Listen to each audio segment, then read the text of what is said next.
If you like the content we bring you about the heavy metal world, please like, subscribe, and comment to help us grow the channel.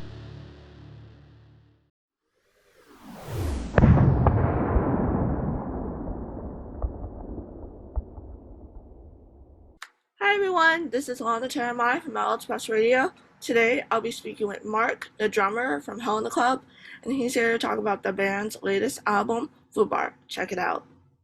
By the way, I wanted to clarify the album title, F.U.B.A.R. That's how you pronounce it, right?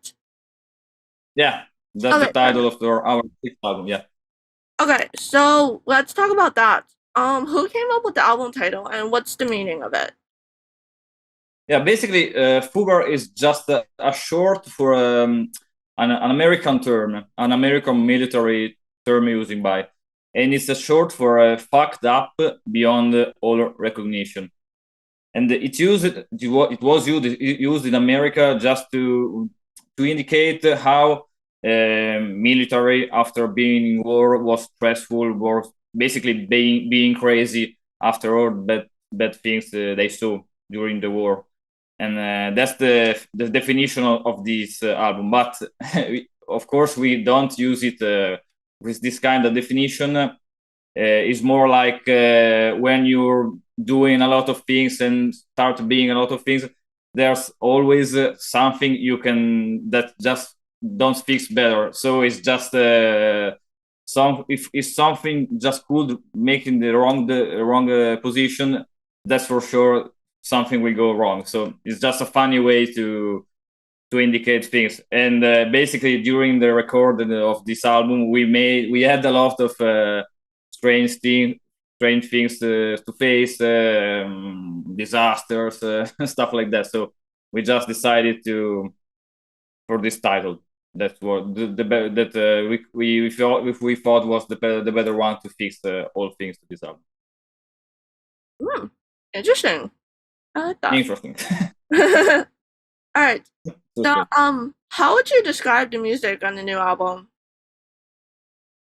Yeah, this just like always, all in the club album, we are trying to face hard rock metal music, and stuff like we are more into this kind of music, 80s hard rock, glam, street metal, type like that.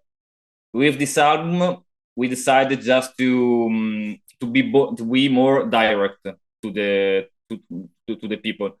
So we wrote some songs that could be played from a live show without too many samples, without arrangements, not without arrangement, but without huge arrangements, and without keyboards and stuff like that. We just wanted to play directly to the people, having fun and writing song, easy listening song, a powerful song. So with that, I think this is the way we just start to write songs and then record this album. Okay, so straight to the point, but also powerful. Yeah, basically like that. Yeah, Gotcha. Alright, yeah. so this is the follow-up to the studio follow-up to 2020's Hell Fame. So how does the Fubar compare to that album? Or like how does it differ? Like About the album to come, you ask? so how does Fubar compare or contrast? Like how Ah, yeah, with the how's it other album. yeah, how's Fubar compared to Hell Fame? The previous Okay, 12 things. Sorry, yeah, yeah, yeah. yeah. Now.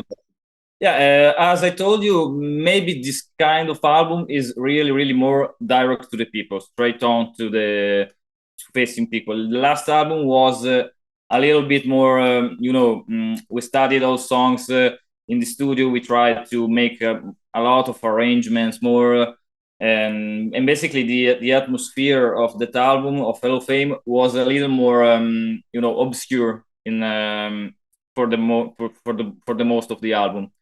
With F.U.B.A.R, we tried simply to write an album, enjoying the music, enjoying the song. So I guess this kind of album is more,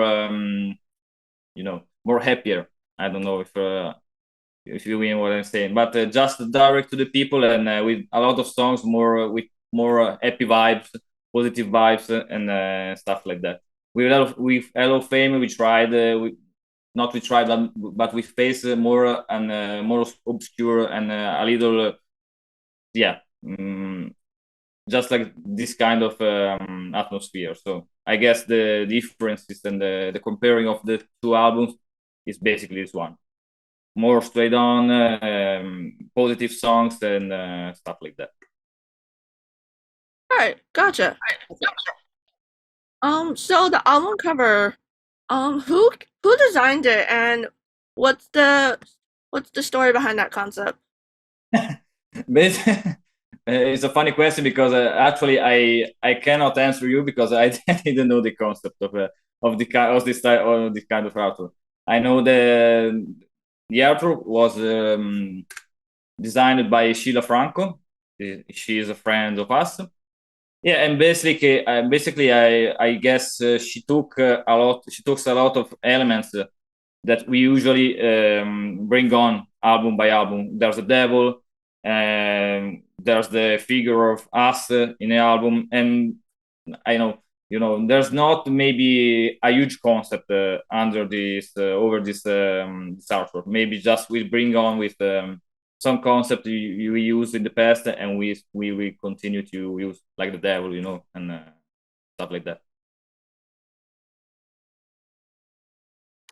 All right, gotcha. So the first single, Sidoni, can you describe a little bit more about what that song is about? Yeah, of course. The song is taken from a book, which I don't, sorry, I don't remember anything. It's a book read by David, our singer. He took this character and just made a song about it. It is a song written by him because our singer is more than able to write music and to play guitar. Totally written by him, music and about lyrics. And I just can tell you that the first time I heard that song, I liked it so much, really a lot. And just talking with the other guys, we just already knew that that was maybe not the first, but one of the singles. And then when we go through studio recorded the song. We like it so much more, and just decided to make it the first single because I think it's a really powerful song, direct song, not so long, easy listening. I think it has a lot of good characteristics to be the first single. So we just choose for them without any doubt. Yeah, and it definitely has like that whole '80s vibe that On the Club is all about. So, Yeah, totally agree with you. Yeah. mhm. So and then the second single was Total Disaster, which she released a lyric video for. Yeah, right. I was gonna ask you about the lyrics, but I know you don't write the songs, is that right? It's mostly Angie and No, Dave. no. Yeah. This is a song written by Andy and our guitar player Pico. They used to write together songs, and Total Disaster that actually has it's a simple concept about the lyrics because we used to face every time into disaster or into bad situation we have to face in some way. So basically, it's a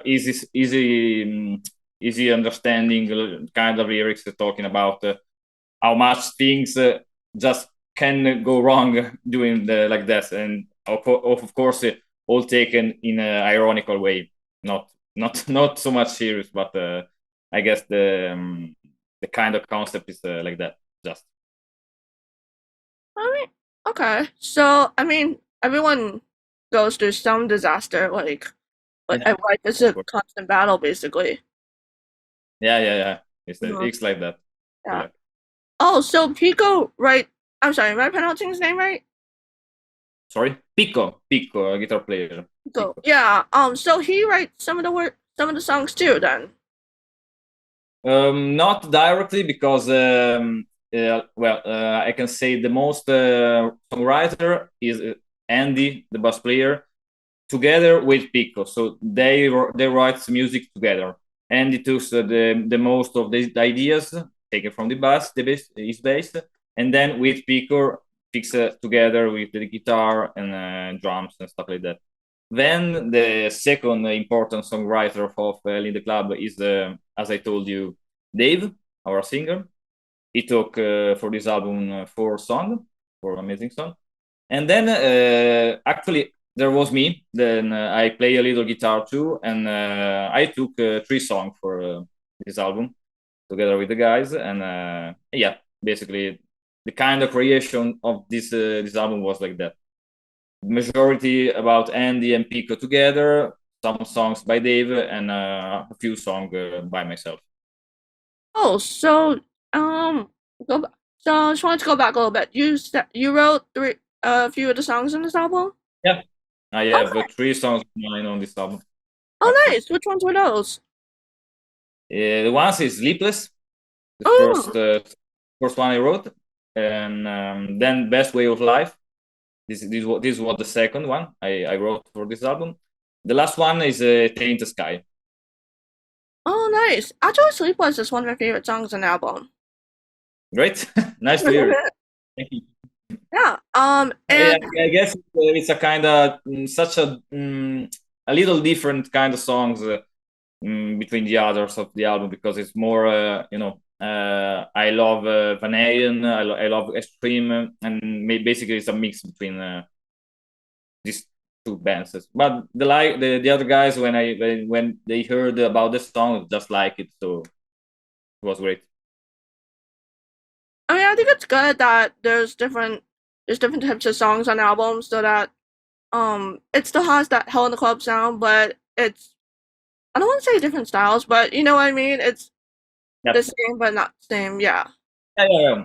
When you can bring it a song musically, when you write music, only taking only the instrumental parts could be some differences, or you can hear something that maybe don't fix a lot with other songs. But then when it come the voice, it come the vocal lines, always basically ever fixed together, and in the best way possible. But when Dave sing to the song, immediately, suddenly, all the songs just fit together. So I guess this is one of the goal of the secret of the band.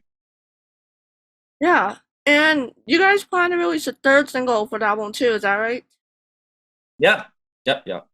We'll have another single.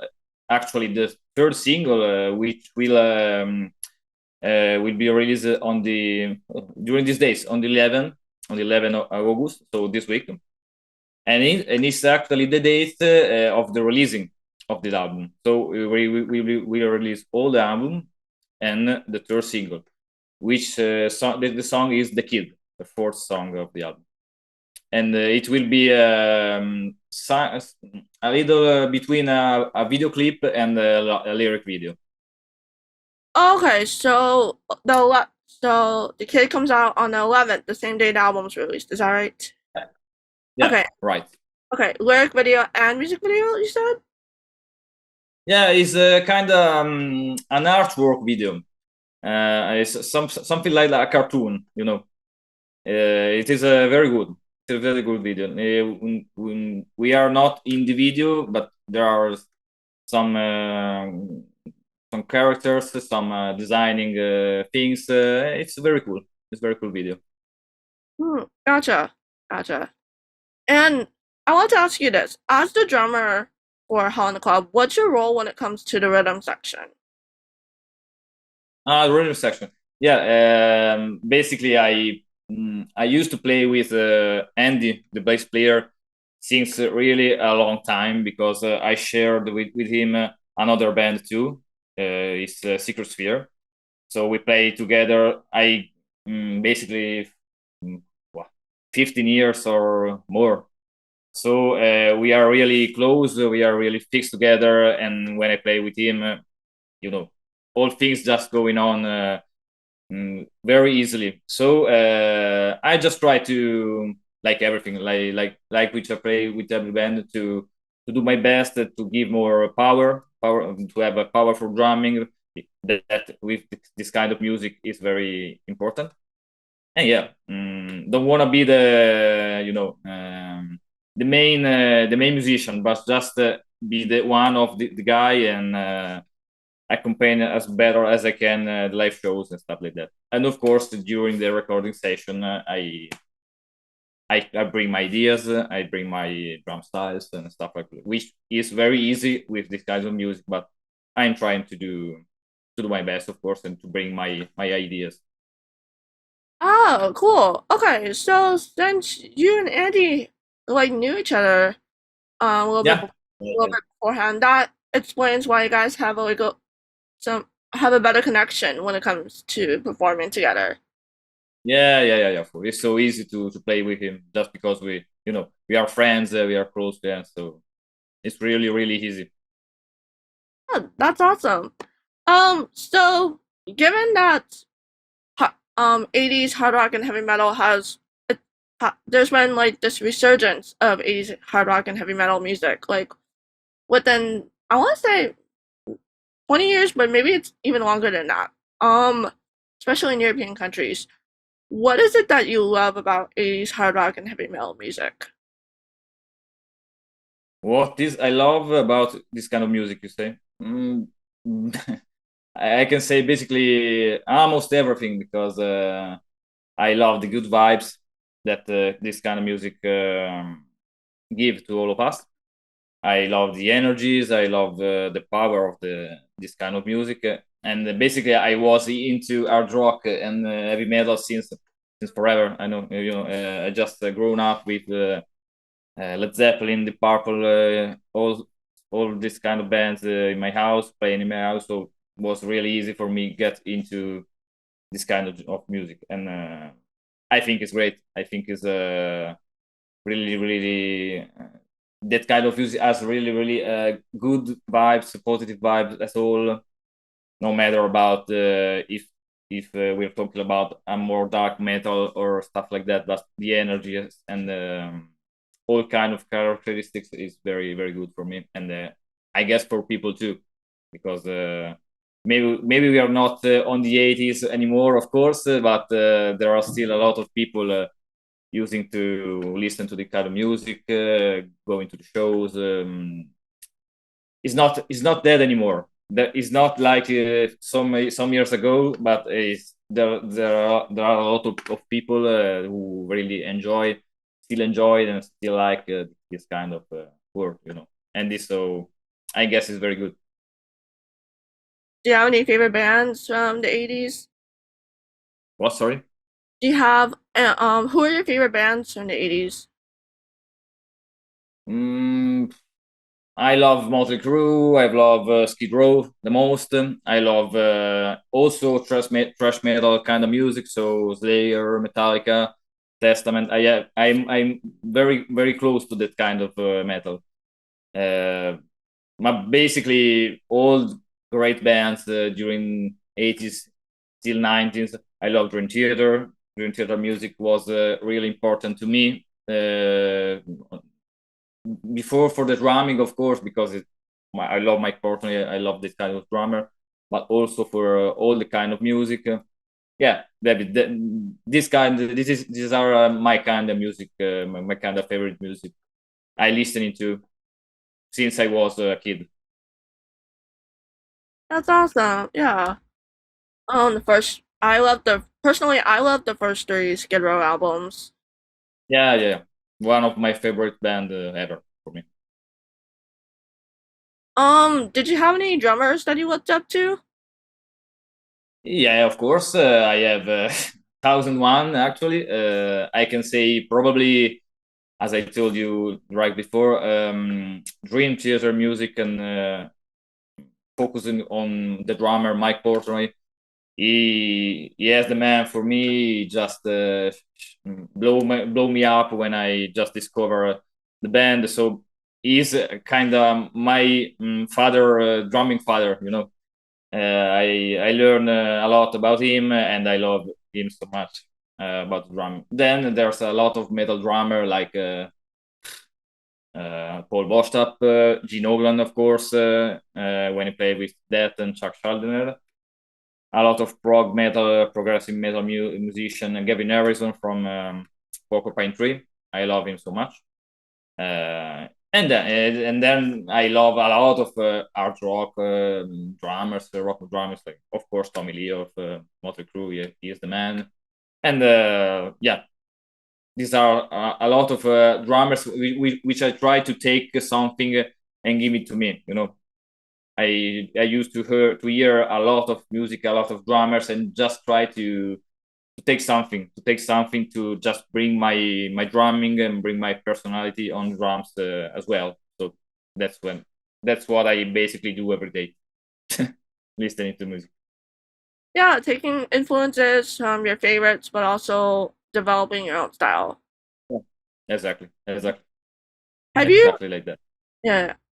Um, have you ever? Just curious. Have you ever seen any of the tours that Molly Crew are currently doing with Def Leppard? I know they toured Europe. Uh, I saw Motley Crue last time in maybe 2010 in Italy. Then I before I just saw a couple shows of them maybe in 2003 2005 when just started the first reunion with Vince Neil. And yeah, I can say first time and maybe second time I saw the show was great. I enjoyed it a lot. Of course, they are a great band, great songs. Last time in 2010, can say I didn't like the show. They are. I found the guys so tired and stuff like that. And honestly, I didn't want to see the show about this year about the live tour just because you know in my opinion I saw them just in a moment where they they just started to fall down about music. Uh, so I don't know about this actual tour because I didn't see them. Mm. Yeah, I have a lot to say about this, but I try to keep this interview positive. Of course. Yeah. By the way, how much time do you have left? Oh, half an hour maybe. Okay. I just have a couple more questions. Yeah. So, um, for like, what's next for Hell in the Club? Once the album is done, like, what's next for you guys? Okay. Next, of course, we'll have a release party here in Italy, which will be the next 15th of September. We're gonna play in a nice club here in Italy called the Legend Club. That is basically one of the biggest and the most beautiful, not the biggest, but one of the most beautiful club we have in Italy, addicted to this kind of music. And yeah, and that will be our first goal, to bring our music, our new songs alive for the first time. And then of course we will try to play some more shows in Europe, because during the last years, of course, because of the pandemic and because of a lot of things going wrong, we didn't play so much from live, and we did a lot of shows only here in Italy, and we would like to bring our music, to bring our show more far, in Europe. Maybe maybe flying over ocean, of course, and we'll try to see what teams will going on that way. So that's our best goal, trying to have more shows outside of Italy during the fall, and probably during the with the new years to start. So Yeah, I know there are people that want to see you out, like in the States. But I yeah. know it's kind of difficult with the pandemic. Speaking of that, um, how do you guys go? So, do you guys mostly just tour in Italy as of right now because of COVID? Yeah, we have not, it's not a real tour, but we have we'll try to give a lot of shows, a lot of gigs. Yeah. Gotcha. So besides besides F.U.B.A.R, do you have any other projects going on at the moment? I guess, yeah. Not about a new album, of course, because we have already done it, and there was a not a difficult, but the process of this kind of recording was a little long. So we didn't write new music anymore. We didn't have a new song at that moment. So I guess we just try to, yeah, to play shows and shows and shows and try to bring this album from live during all the next year, I guess. Then of course we just bringing back our instrument and we'll try to write some music more. It is always like that, an album out, then play some shows, and then when inspiration came back again, try to write some music again, and yeah, I guess this is the process. What about Secret Sphere? Are you guys doing anything right now? Sorry. Secret Sphere. Secret Sphere. Are you guys doing anything? Yeah. With Secret Sphere, we have a new album to be released during the fall. I don't remember maybe the date, but I guess in the middle of the November. In the middle of November, we'll be out with our new album. Soon we'll be release our first single. And actually, I'm very happy. I'm very proud of this album with the Secret Sphere because I think it's really, really, really great. I love the job and can't wait to share with the people. Awesome. And you said the Secret Sphere album, it's due in about November, you said, right? Yeah, right. November, gotcha. All right. Before we go, is there anything else you'd like to add? Just say thank you to all of you guys watching this program, this vision.